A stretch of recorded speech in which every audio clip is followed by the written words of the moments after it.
বেলজিয়ামের গোলরক্ষক কোর্তোয়া একের পর এক দুর্দান্ত সেভ করে স্পেনকে আটকে রেখেছিলেন, কিন্তু ঠিক সেই সময়ই ইনজুরির কারণে তাকে বদলি করা হয়। কোর্তোয়া মাঠ ছাড়ার কয়েক মিনিটের মধ্যেই ম্যাচের চিত্র বদলে যায় আর স্পেন জয় তুলে নেয়। তাহলে কি সত্যিই ইনজুরি ছিল, নাকি এর পেছনে ছিল অন্য কোনো রহস্য? এরপর সেমিফাইনালে ফ্রান্স মাত্র 30 মিনিটেই উইলিয়াম সালিবার মতো বিশ্বের অন্যতম সেরা ডিফেন্ডার মাঠ ছেড়ে চলে যান। সালিবা বেরিয়ে যাওয়ার পর ফ্রান্সের রক্ষণ যেন মুহূর্তেই দুর্বল হয়ে পড়ে। এত বড় ম্যাচে এমন গুরুত্বপূর্ণ খেলোয়াড়ের হঠাৎ মাঠ ছেড়ে যাওয়া কি শুধুই দুর্ভাগ্য, নাকি এর পেছনে ছিল অন্য কোনো কারণ? এবার আসি সবচেয়ে আলোচিত ম্যাচ, ফাইনালে। ফাইনাল ম্যাচের শুরুতেই আর্জেন্টিনার ড্রেসিং রুমে অশান্তি লাগে। সেখানে কিছু একটা হয়েছিল। এ কারণেই লিওনেল মেসি বলেছিলেন, সবাই শান্ত হও, যা হয়েছে ভুলে যাও, আমাদের খেলায় মনোযোগ দিতে হবে। ম্যাচের শুরু থেকেই আর্জেন্টিনার প্রথম একাদশকে এলোমেলো লাগছিল।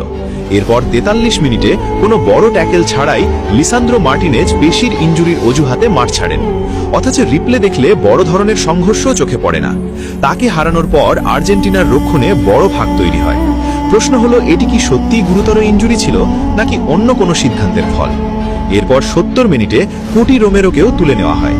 যে খেলোয়াড় পুরো টুর্নামেন্টে আর্জেন্টিনার রক্ষণ সামলেছেন, বিশ্বকাপ ফাইনালের মতো ম্যাচেও তাকে মাঠের বাইরে যেতে হলো। রোমেরো বেরিয়ে যাওয়ার পর আর্জেন্টিনার ডিফেন্স সম্পূর্ণ অগোছালো হয়ে যায়। এত গুরুত্বপূর্ণ মুহূর্তে এমন সিদ্ধান্ত কি সত্যিই স্বাভাবিক ছিল? অন্যদিকে লাউতারো মার্টিনেজকে একবারের জন্যও নামানোর চেষ্টা করলেন না স্কালোনি। 70 মিনিটেই তিনি 5 জন খেলোয়াড় বদল করলেন। তবুও লাউতারো মার্টিনেজকে মাঠে নামানো হলো না। পুরো ম্যাচেই তাকে দেখা গেল না। যে মার্টিনেজ আর্জেন্টিনাকে ফাইনালে তুলেছিলেন, সেই মার্টিনেজকেই ফাইনালে খেলানো হলো না। আরও একটি গুরুত্বপূর্ণ বিষয়, ফেরান তোরেস যখন গোল করেন, তখন সিমিওনে তাকে আটকানোর বদলে নিজের মোজা ঠিক করতেই ব্যস্ত ছিলেন। মানে যেভাবেই হোক আর্জেন্টিনাকে হারতেই হবে। স্পেন গোল দিতে পারছিল না, আর তখন আর্জেন্টিনার খেলোয়াড়েরা একে একে ইনজুরির অজুহাতে মাঠ ছেড়ে যাচ্ছিল। শুধু